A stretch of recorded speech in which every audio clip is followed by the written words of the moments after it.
Cari telespettatori, eccoci insieme. Allora, il tema odierno è ovviamente molto legato a quello che sta succedendo in questo momento, è quello della eventuale a rischio manovra bis, di cui si è parlato anche alla fine del mese di gennaio, poi se l'è un po' accantonata, si torna così a mormorare e quindi le paure ci sono, anche perché poi abbiamo Moody's che prevede come sempre, tra l'altro, previsto un indebitamento al 2,5% del PIL, mentre adesso il deficit potrebbe passare al 2,3%, cioè 6 miliardi sopra quello in programma, ma sostanzialmente la manovra di governo che ha comportato adesso la costituzione di questo provvedimento molto importante voluto dai cittadini, che è quota 100 e reddito di cittadinanza, potrebbe impattare così tanto sui conti pubblici? Cosa di fatto potrebbe succedere?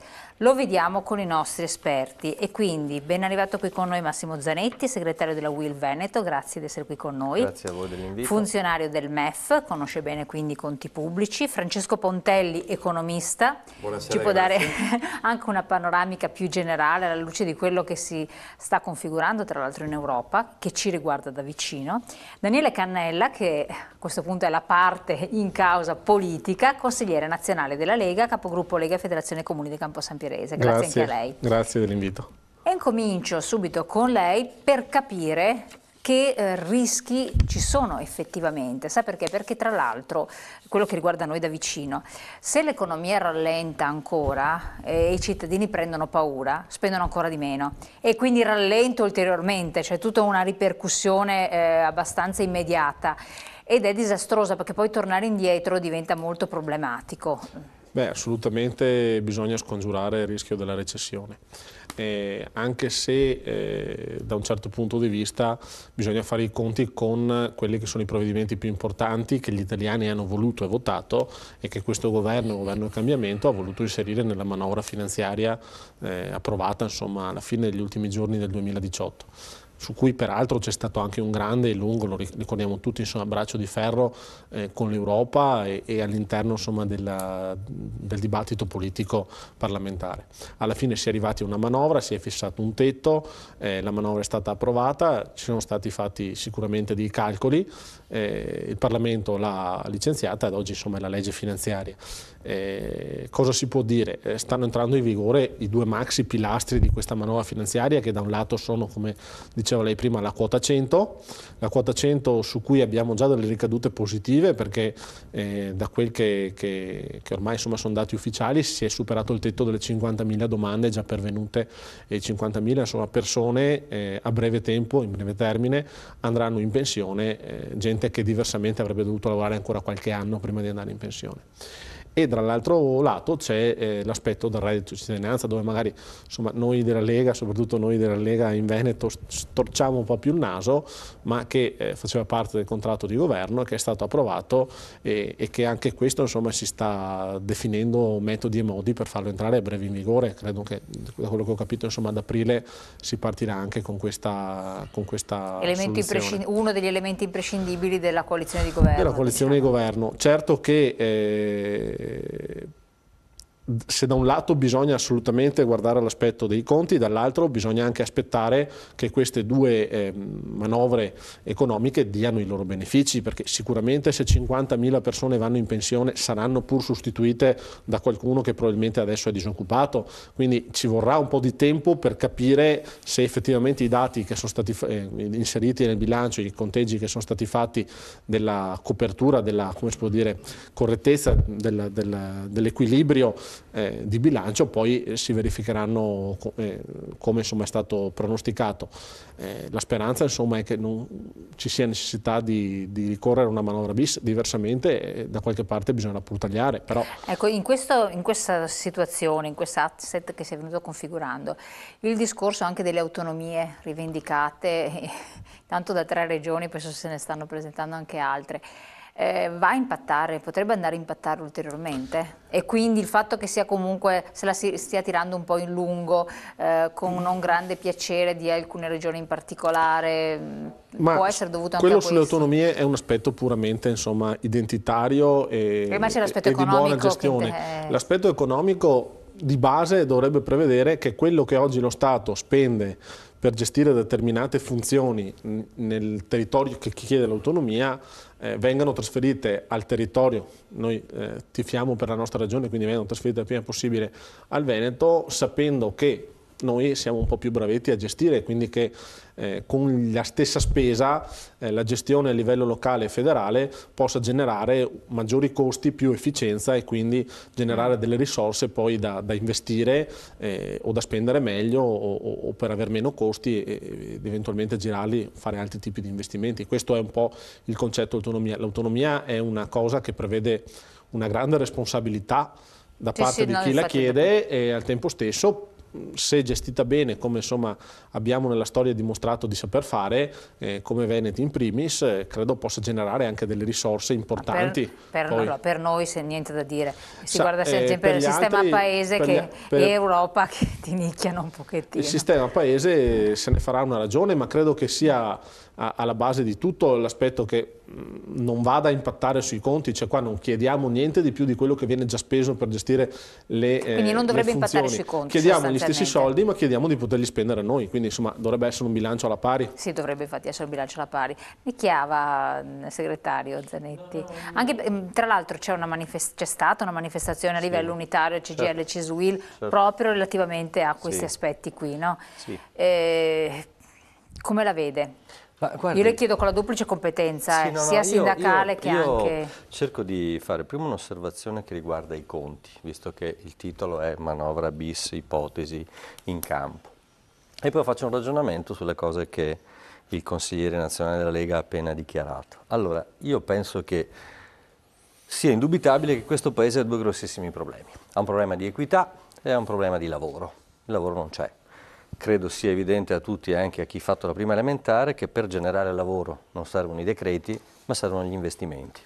Nella manovra di bilancio approvata all'ultimo dell'anno, gli investimenti sono ridotti al lumicino. Siamo uno dei pochi paesi europei che nella dimensione del lavoro, attraverso gli investimenti pubblici e privati, ci ha messo pochi quattrini. Questa manovra costa 22 miliardi di spese in deficit, quindi stiamo parlando di risorse molto importanti, per finalizzare due istituti, li chiamo così, quello del reddito di cittadinanza e quello delle quota 100, che letti su un piano puramente formale, io non mi sento di essere contro a chi immagina di dare un sostegno per affrontare il grandissimo problema che questo Paese ha, cioè 5 milioni di persone che sono dichiarati all'Istat in povertà assoluta e quasi 7,5 tra relativa e assoluta. Si tratta di vedere se quel tipo di provvedimento va nella direzione giusta. Qui potremo aprire una lunga discussione. Io penso che quel tipo di provvedimento, per come è strutturato, non va nella direzione giusta. Quota 100, dopo le do la parola. Anche quota 100, sì, poi se vuole entriamo anche nel merito. Per quanto riguarda quota 100, anche lì è indubbio che c'è l'esigenza di mettere mano alla riforma Fornero, ma le faccio un esempio per dire come anche quota 100 non risponda appieno a quelle istanze, a quel bisogno. Ora lei mi deve spiegare perché chi ha 38 anni e 62 anni di età, quindi 38 di contributi, può lasciare il lavoro, è un lavoratore precoce che ha iniziato nell'edilizia a 15 anni e ne ha 42-43 di attività, non può andare in pensione e ha 42-43 anni di attività, quindi ha molti più contributi dei 38 anni, però non ha ancora 62 anni perché è un lavoratore precoce. E stiamo parlando di molti settori, io ho citato l'edilizia ma potrei citarne altri, dove il lavoro è pesante farlo a una certa età. Perché non è il lavoro di chi magari può stare dietro una scrivania. Certo, però è già stato tanto riuscire ad arrivare a modificare un pochino. Con questo io non, ma infatti guardi, lei citava prima la manifestazione di sabato scorso, noi non abbiamo detto che questi due provvedimenti sono sotto il profilo squisitamente concettuale sbagliati.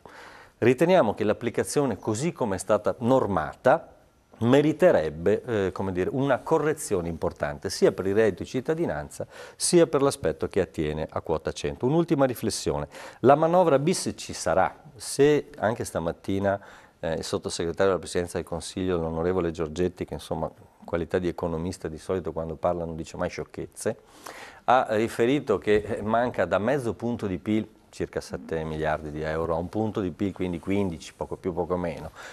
perché la crescita non c'è, siamo in quella che si chiama tecnicamente la stagnazione, una recessione tecnica, 2 trimestri con segno negativo, con un prodotto interno lordo che quindi non cresce, abbiamo anche un problema di debito che sta aumentando, è evidente che quindi forse a marzo, aprile, maggio ci troveremo di fronte a questa situazione che non è così piacevole, perché significherà recuperare tantissime risorse. E ricordo un'ultima cosa, che non è da qui all'anno del mai, è all'anno del 31 dicembre di quest'anno, quando il 1° gennaio per sterilizzare l'IVA che aumenterà di 2 punti avremo bisogno di 23 miliardi di euro. Quindi lei capisce che lo scenario, in una dimensione in cui il Paese non cresce, diventa uno scenario preoccupante, anche perché poi lo è ancora di più se i dati del mio Ministero della settimana scorsa certificano, attraverso l'Istituto delle Agenzie Fiscali, che nel 2018 abbiamo avuto meno 3,2 miliardi di euro di incassi della lotta all'evasione. Quindi da un altro parte, insomma, è come dire, ho sempre più spese ma non ho sempre meno entrate, quindi come dire, a questo proposito, arrivare alla considerazione